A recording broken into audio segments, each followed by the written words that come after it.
no more insightful guest and more trusted insider than Austin Ekeler, who is with us. Austin, another home game, another home blowout, another win. You've got to be feeling good. Oh, feeling good. Made it through that game pretty clean, so body's feeling ready to go for another week, man. Yeah, it was a great team win. It's not easy to win the NFL, and so when you can get one like that, you definitely appreciate it. Yeah, so let's get into it. So much good happened, obviously, in this game, but Jayden goes down. What's the vibe like kind of in that moment? You guys obviously rallied. You offense was unbelievable. You scored a whole bunch of points, moved the football, but what's said right there and kind of take us through that moment? Yeah, obviously, with any of our players, it sucks to see anyone go down. And knowing that Jayden's no different, we see him go down and see him finish the drive, and he kind of doesn't look like himself, maybe dealing with some pain or whatever he was dealing with then. And then, the next drive we see Marcus come up. I didn't really know what was going on because I don't go over there and I'm like trying to figure it out. Like, that's what we have the doctors for. And so the next time I realized something was wrong was when Marcus was out there in the huddle and someone's like, "Hey, is Marcus out there?" I didn't even know at first. I was like, "I don't think so." And it's like, "Yeah, he's in the huddle." I'm like, "Oh, okay. Well, I guess Marcus is up."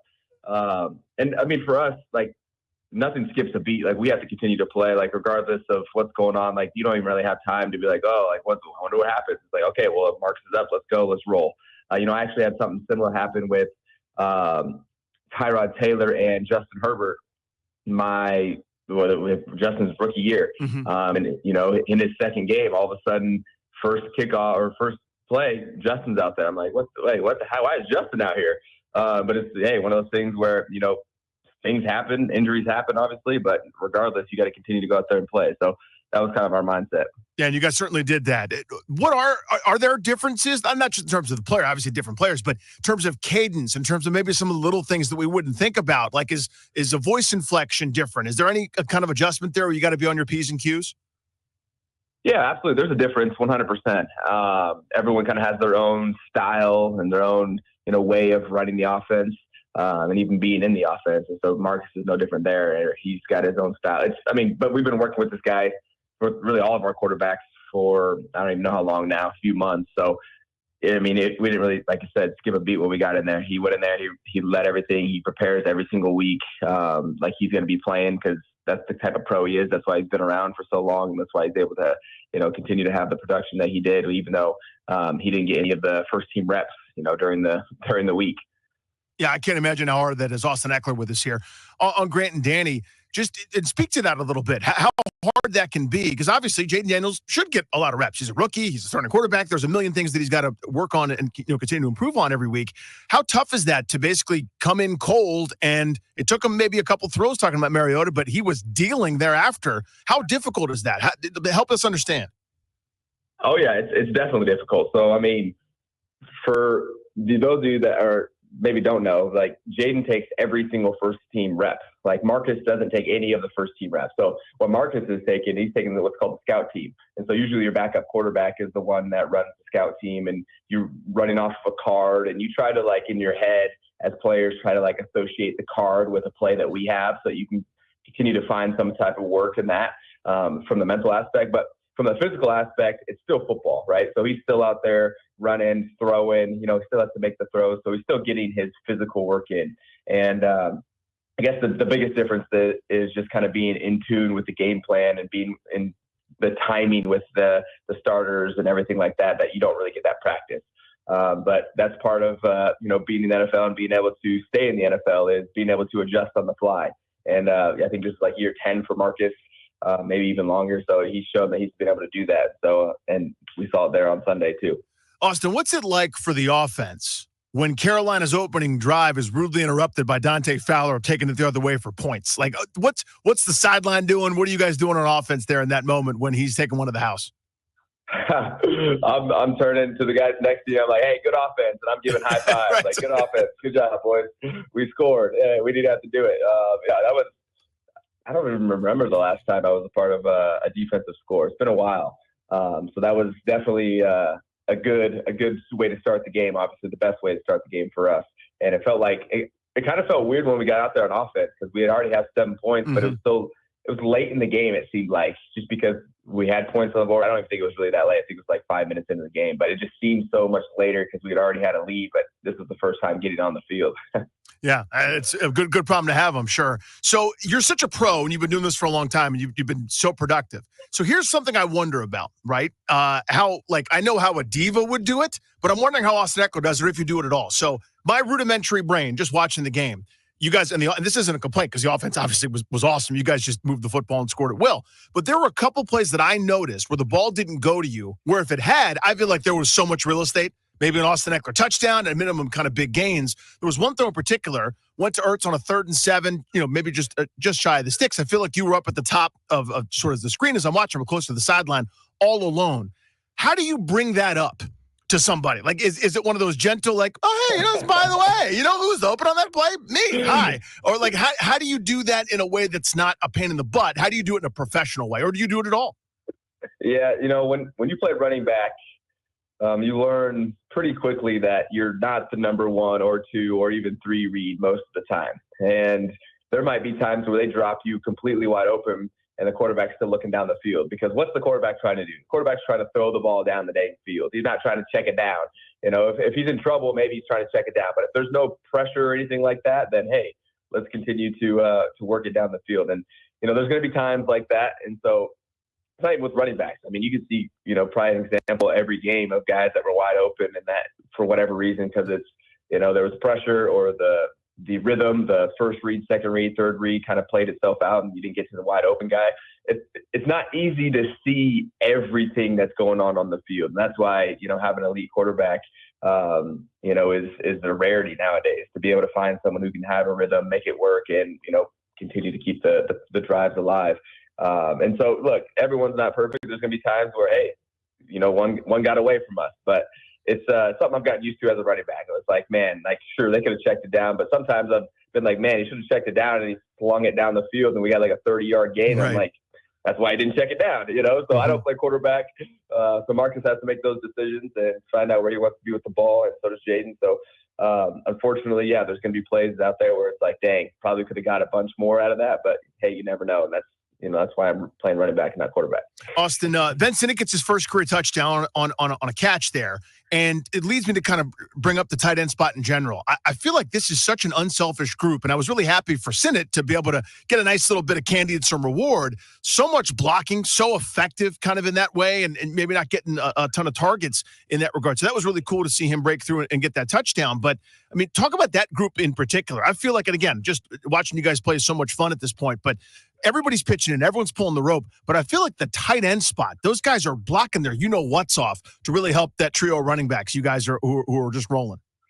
Yeah, shoot. I mean, I think you said it all right there. Like, we have a tight end group that we have a lot of different types of skill sets in that room, whether it's, someone that can catch, like Ertz with all of his, records that he's breaking and moving up the record boards and touchdowns, and young people like Ben, things like that. We got John Bates up over there too, big body blocking guy as well. So there's a lot of guys that can do a lot of different things. And actually with Ben, that was his first target of the year as well. So his first target, his first catch, and his first touchdown came on one play. And I was like, man, he should just, ask to never have the ball thrown to him again, because every time, don't want to mess up the efficiency.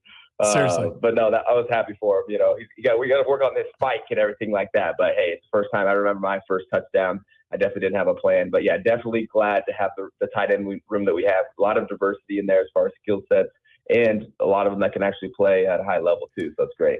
What did you guys think you'd be able to do against this Carolina team, game plan wise, and how did that play out over the course of the game?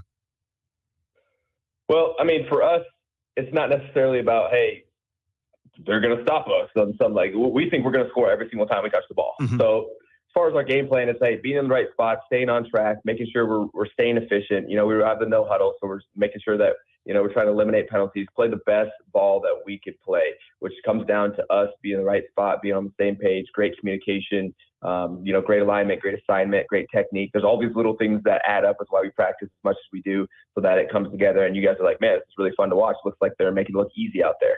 Well, that's what being a pro is about. If you can make it look easy, you're probably doing it really well and at a high level. And so that's what we're trying to do. We're trying to make our offense look seamless, go down, score points, and make it look like, dang, like anyone could go out there and do that, because it's really not that easy. But it is if you put in the work and you're on the same page with everyone, coordinators and players. So for us, it's all about us. Hey, how can we protect the ball, number one? How can we continue to move the change, protect our quarterback, and be efficient? And so that's exactly what we did. That's what we were on Sunday. And that's what I wanted to get into, Austin. It doesn't feel like lip service, because a lot of times where teams or players or coach or whoever will say, yeah, we're worried about ourselves. Well, there's got to be some mindful eye towards their opponent that week, right? But it feels like you guys really are. If we do our thing, it doesn't matter what is going to be thrown against us, right? Because the way that you guys are executing, the myriad looks of the offense, the misdirection, keeping people flat-footed, all the weapons that you guys have and the way it's being deployed, it almost doesn't matter what they do, because you're going to find there's a counter for everything, it feels like. Go into that a little bit. That's what offense is about in the NFL. You know, look, there's not that many defenses you can play. So there's going to be some type of structure. You know, we probably already played against it this year. So, all right, we understand the structure. Okay, now let's look at the personnel. Do they have any werewolves or guys that are like really standout players that can really, we call them game wreckers, wreck the game? If they are, we're very mindful of that, you know, chipping people on the edge, you know, making sure that we have things that can be, hey, if we want to isolate, if this person's isolated, maybe we're going away, we're checking away from that person. So there's always counters to what we see as strength on a defense. And so that's how you play the game. And then can you execute those, and are they working? Which means in our offense, especially, hey, other people are going to have to make plays all over the field. And if the more you can do that, the harder you're going to be to defend, because you can counter other people's strengths. And that's what offense is about. And that's what defense is about, right? They're trying to do the opposite. They're trying to counter our strengths. But if you have too many strengths, you can't stop anybody. And this is like an offensive league. So there's going to be points that are going to put up, because that's what's exciting for fans. And that's how the league's been set up.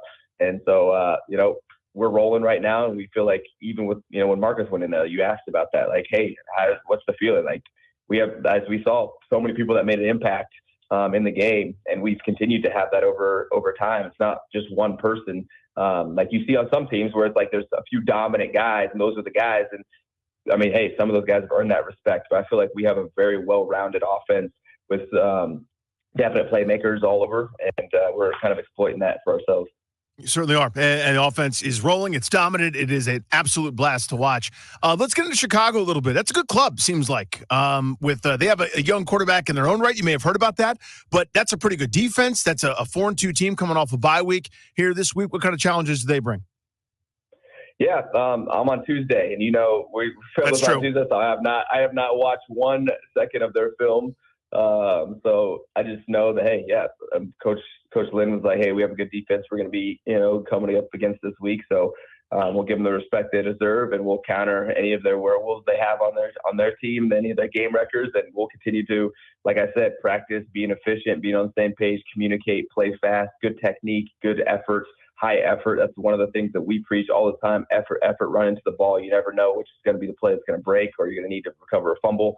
So coaching things like that, when you preach things like that on a daily basis and coach things like that on a daily basis, it doesn't even matter what the X's and O's are. Like, you're going to have a good team culture that buys into that and actually goes out there. It's going to be really competitive, regardless of, you know, the playmakers and the X's and O's. So that's what we have, and then you put all the other stuff on top of it, and that's why we've had success here.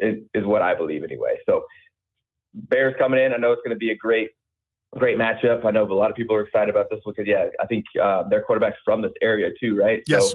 So has some roots around the area, so it'll be an East Coast showdown, you know. Austin, my last one for you is this: we had your guy Jeremy McNichols on yesterday, and nice. We asked, he was awesome, such a cool story. It's so cool that he's caught on, had some success, and we asked him, like, playfully, like, hey, we got Austin Ekeler on tomorrow. Do you want us to pass on any playful trash talk where it's like, I've got 3 touchdowns and Austin doesn't, or something like that? And he literally, Austin, he refused to do it. And he's like, nope, we root for each other. I was like, dude, it's playful. We're just joking around. He wouldn't even do it. And it speaks to what you're just talking about, that, like, that not even in like a fun, jovial manner, he's like, I'm not doing that crap, you pudgy idiot. Like, you know what I mean? Like, he wouldn't do it. And I was just blown away by that. It really seems like the stuff that you guys are preaching about, brotherhood, being together, it's actually happening, and it's really, really cool. Well, let me tell you this, like, especially our running back room, so thankful to have the room that we have. And after every single practice, we come together in a circle. There's 5 of us. We all put our arms around each other's shoulders. like where heads are like leaning forward in the middle. If you can imagine like a little huddle right there. And we just talk about like, hey, how's the day go? Like, hey, this is what we need to pick up. Someone had individuals maybe dropped a ball or something like that, or hey, maybe you line up in the wrong spot. Hey, let's make sure we clean that up. We're talking about all these little details and making sure that, hey, don't make the same mistake I did on this one. Remember this. Like, we're coming together to make sure that everyone else is prepared to have success when they step on the field. And that's something I haven't done anywhere else, just because I don't think it's been coached as much as it is here. So it feels more natural here. And it's something that makes coming into work pretty awesome, man. So loving what we got going on here. So, yeah.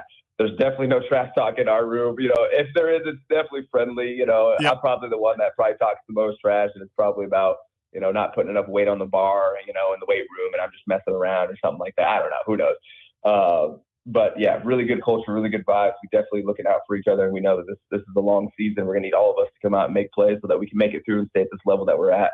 And man, I'm so excited for it.